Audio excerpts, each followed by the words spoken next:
Minecraft की सबसे hard difficulty Minecraft hardcore. जितना मजा नॉर्मल माइनक्राफ्ट खेलने का आता है उतना ही मजा माइनक्राफ्ट हार्डकोर खेलने का भी आता है, लेकिन माइनक्राफ्ट हार्डकोर में रिस्क लेने का कुछ अलग ही मजा होता है। क्योंकि नॉर्मल माइनक्राफ्ट में अगर आप लोगों ने रिस्क लिया और मर गए तो ज्यादा से ज्यादा क्या आपका सामान जाएगा और आप फिर से रिस्पॉन्ड करके फिर से ग्राइंड कर लोगे। लेकिन माइनक्राफ्ट हार्डकोर में अगर गलती से एक वाटर ब्लॉक भी मिस हो गया ना तो ये वर्ल्ड वापस नहीं मिलने वाला। हार्डकोर में एक डेथ और आपका सफर उसी डेथ के साथ इस वर्ल्ड में खत्म। ऐसा ही एक छोटा सा मेरा भी हार्डकोर वर्ल्ड है, जिसके कुछ ऐसे छोटे छोटे किस्से, जैसे कि कुछ शानदार बिल्ड्स के किस्से, तो कुछ ऐसी हसीन और मीठी यादें, ये सब लेके आया हूं मैं आप लोगों के साथ शेयर करने के लिए आज। तो लेट्स एंजॉय टुगेदर।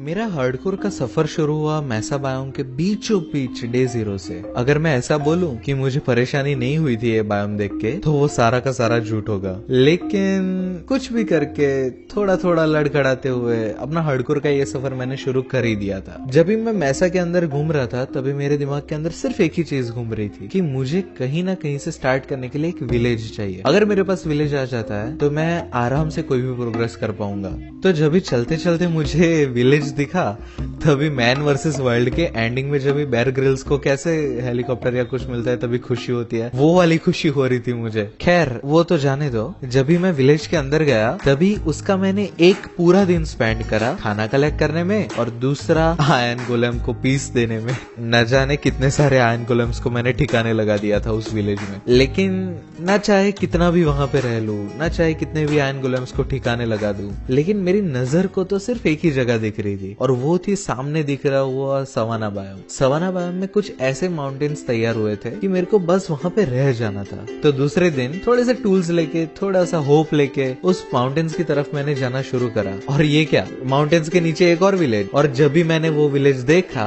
तभी मेरे को एक सेकंड भी नहीं लगी ये सोचने के लिए कि मैं डाकू मंगल सिंह बन रहा हूँ इस विलेज के लिए। विलेज के अंदर मैंने टाइम तो स्पेंड नहीं करा बिल्कुल भी, क्योंकि ऑलरेडी एक विलेज से बाहर निकला था। क्या एक्सपेक्ट कर रहे थे। तो मैं सीधा थोड़ा सा बेसिक मटेरियल लेके चढ़ना शुरू कर दिया माउंटेन के ऊपर। मैं जानता था ये बहुत ही रिस्की होने वाला है। अगर एक पैर भी मेरा थोड़ा सा फिसला ना तो मेरी सीरीज वहीं पे वहीं एंड हो जाएगी। एपिसोड 2 तो छोड़ो, एपिसोड 1 ही पूरा खत्म नहीं होता। लेकिन फिर भी कहीं से हिम्मत जुटा के मैं माउंटेन के ऊपर चढ़ना शुरू करा। एंड एक बार जब भी ऊपर गया तभी मुझे वो फीलिंग आ गई कि ये माउंटेन सिर्फ मेरा ही इंतजार कर रहा था। जैसे कि ये माउंटेन को पता था कि यहाँ पे मैं आऊंगा एक दिन और इस माउंटेन के ऊपर मेरा घर बनाऊंगा। सब कुछ तैयार था और बस माइनक्राफ्ट में छठा दिन खत्म हो उसके पहले मेरे पास एक अपना खुद का स्टार्टर बेस तैयार था।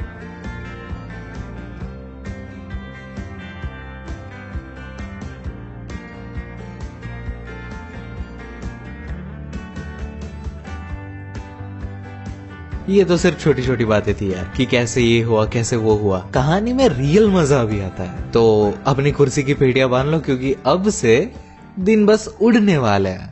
नेक्स्ट डे सेट 6 to 20 के दरमियान मैंने बहुत सारी चीजें करी, जिनके अंदर आता है आयरन गोलेम्स को मारा। उसके बाद one of the most important thing जो कि कोई भी माइनक्राफ्ट के लिए है, डायमंड्स। उसके लिए माइनिंग शुरू करी। माइनिंग करते करते मैं y=12 पे पहुंचा और वहां पे मेरे पहले डायमंड्स ढूंढे। लेकिन सबसे खास चीज जो हमने करी है इस डे सेट के अंदर वो था मेरी पहली डेथ हार्डकोर में। क्यों हार्डकोर में पहली डेथ सुन के अजीब लगा? It was an amazing experience. सब लोगों को बहुत ही मजा आया था। जितने लोगों ने एपिसोड देखा होगा उनको पता होगा।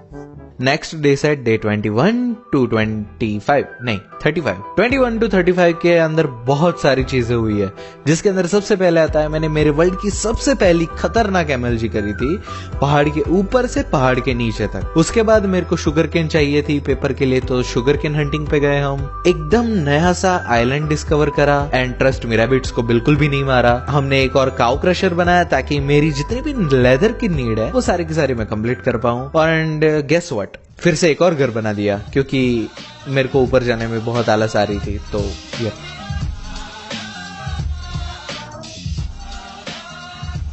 एंड मेरे हिसाब से इन दिनों के अंदर मैंने सबसे ज्यादा काम करा था।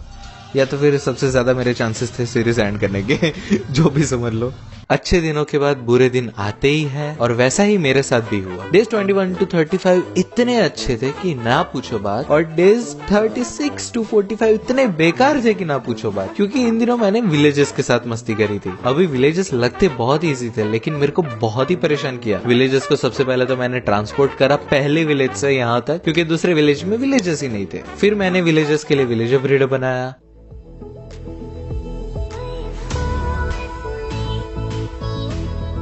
एंड देन सबसे वाहियात चीज, विलेजर्स को विलेज ब्रीडर के अंदर ले गया and it was the worst, trust me.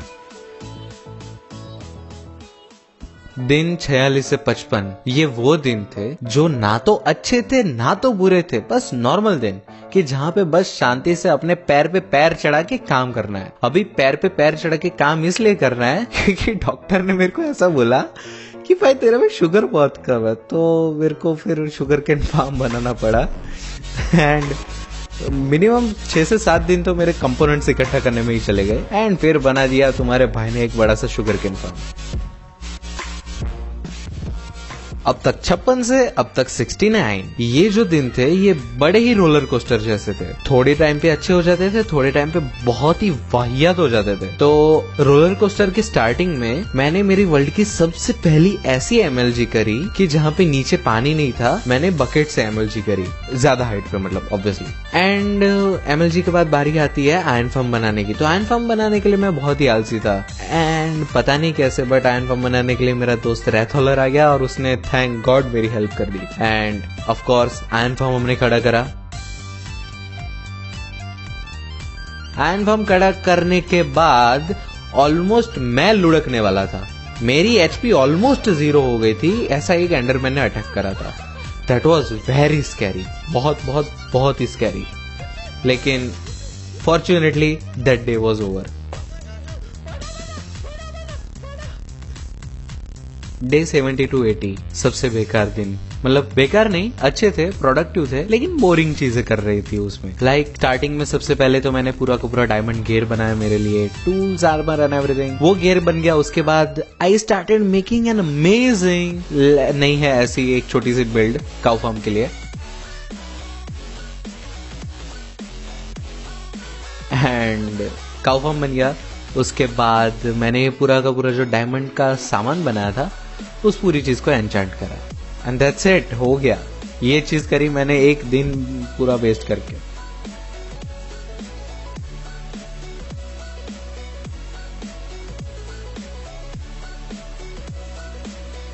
Hey, welcome to the Minecraft hardcore episode number 6 7 8 80 90 पूरे 100 इतने सारे दिन के बाद अभी सिर्फ 20 दिन दूर था 100 डेज का मार्क मेरे से। एंड मैंने डिसाइड कर लिया था कि इतना काम करना है कि बस सारी लिमिट तोड़ दूं। तो सबसे पहले तो मैंने अर्ली डेज के अंदर विलेजर पेट्रोल का सबसे पहली बार सामना करा मेरे वर्ल्ड के अंदर। उसके बाद नेदर के अंदर हमने बहुत सारे मैग्मा ब्लॉक्स इकट्ठा करे, क्योंकि जो नेक्स्ट बिगेस्ट प्रोजेक्ट्स आने वाला है उनमें मैग्मा ब्लॉक्स बहुत ही चाहिए होंगे। फिर ऑब्वियसली नेदर में इतना सारा काम कर रहा था तो बेडरॉक के ऊपर भी एक पोर्टल बना ही दिया। वंस अगेन जो आगे प्रोजेक्ट्स आने वाले हैं 100 डेज के बाद, उसके लिए चाहिए था मुझे ये सारी चीजें। एंड नेदर फोर्ट्रेस ढूंढने बिना तो हमारे 100 डेज खत्म ही कैसे हो सकते हैं। तो मैंने ठान लिया कि मेरे को नेदर फोर्ट्रेस ढूंढने जाना ही जाना है। पूरा नेदर क्रॉस करके मैं जाऊंगा, कुछ भी करूंगा लेकिन नेदर फोर्ट्रेस ढूंढूंगा। और इसी चक्कर में ऑलमोस्ट डे 100 पहुंचने से पहले ही मैं मरने वाला था। मैंने नेदर में वाइन्स एमएलजी करने का ट्राई करा बट अनफॉर्चुनेटली मैंने एक पिक्सल से मिस कर दी वाइन्स एंड मैं सीधा 2 हार्ट पे। एंड मैं बस उतना ही नहीं, ना ना ना ना ना, वहां पे खत्म नहीं होता। गैस ने मेरे ऊपर अटैक करना शुरू कर दिया। 2 हार्ट पे था मैं। एंड फाइनली मेरे को नेदर फोर्ट्रेस मिली जिसका एक्सप्लोरेशन मैंने अभी बाकी रखा एंड सिर्फ ब्लेज रॉड्स कलेक्ट करके आया मैं वापस घर को। ब्लेज रॉड्स कलेक्ट करने के बाद जब भी मैं घर को आने जा रहा था तभी मेरे पीछे बहुत सारे पिगलिन्स पड़े एंड मेरा हंगर खत्म हो गया। समहाउ मैंने मैनेज कर लिया बचना एंड फाइनली मैं सेफ एंड साउंड घर आया एंड मेरे बाकी के कंटिन्यूस प्रोजेक्ट करने शुरू करे। बट ये वो दिन था जब भी 100 डे हमने क्रॉस कर दिए थे एंड अभी जितने भी प्रोजेक्ट्स आ रहे हैं वो सारे के सारे प्लस अल्ट्रा जाने वाले हैं। अभी हमें बहुत बड़ा मॉब फार्म बनाना है, बहुत बड़ा एक्सपी फार्म बनाना है, उसके बाद बहुत बड़ा मेगा बेस बनाना है, बहुत सारी चीजें बाकी है। तो ये 100 डेज हमारी सीरीज का एंड नहीं है, it is just another beginning. ये सिर्फ स्टार्टिंग था। तो would you like to join me in my journey? अगर तुम लोगों को इस अमेजिंग जर्नी का पार्ट बनना है, जस्ट नीचे सब्सक्राइब एंड सारी नोटिफिकेशन ऑन कर दो, बिकॉज यूट्यूब बेकार है, वो आप लोगों को नोटिफिकेशन ही नहीं देगा अगर आप लोग 2 वीडियो मिस करोगे ना। तो please bye bye, have fun, goodbye. मिलता हूँ आप लोगों से अगले हार्डकोर के एपिसोड में।